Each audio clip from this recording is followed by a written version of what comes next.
on Luke chapter 14.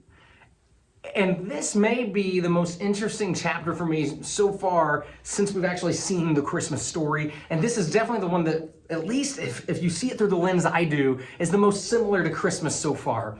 And if you remember back to Luke chapter 2, when Jesus was born, we see what he gave up to be born into. Jesus is God, so he gave up his throne. He gave up being surrounded by angels all the time to come and live here among us, where he took on a body that would have felt all the same aches and pains and would have become sick. He felt that he would never have had to feel before. He chose to take on that for you and for me. He was born into a stable and laid in a manger, a feeding trough when he was first born, surrounded by livestock, which is just mind-blowingly humble conditions for the creator of the universe to enter into. And he chose to reveal his birth first to the most lowly in society at the time, to shepherds.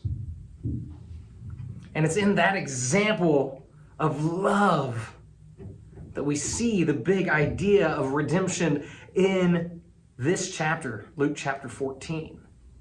That our redemption comes with a cost, that our redemption costs us something. Our redemption has a cost. And we may quickly say that that cost is Jesus on the cross, and you are absolutely right. There's no way to heaven without Jesus dying on the cross and raising again. But we're talking specifically about the new life that we've been redeemed into discipleship.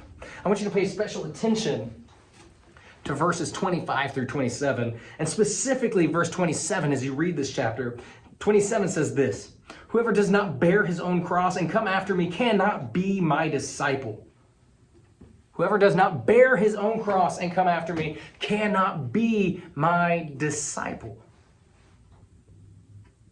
Our cost of discipleship, our new life, the cost that this new life has is, yes, Jesus on the cross, but also us choosing to follow him.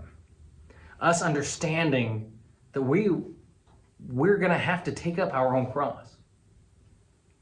We're going to have to pay a price for following him. That there is a cost. And we tend to look at the things we give up and talk about, well, I gave this up for Jesus and I gave that up. But the bigger question isn't what did you give up? It's, yeah, you gave something up, but what did you get? So that's the big questions today.